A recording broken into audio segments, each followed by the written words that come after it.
তো এবার আয়ান নিজের বাসার উচ্চতা নির্ণয় করবে, কিন্তু এক্ষেত্রে কিন্তু জি এর মান তেমন পরিবর্তিত হবে না।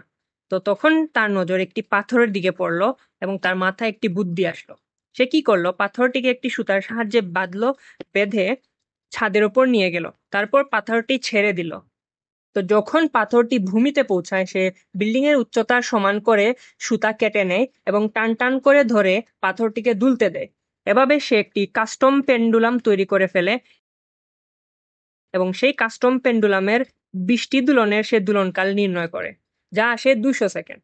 কিন্তু আমরা জানি একটি দুলনে যে সময় তা পর্যায়কাল, তো এখানে পর্যায়কাল হবে আসলে 20 সেকেন্ড।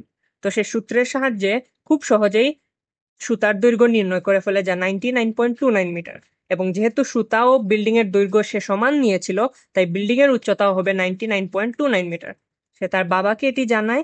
তার বাবা বলেন যে বিল্ডিং এর উচ্চতা 100 metre. Until we meet again!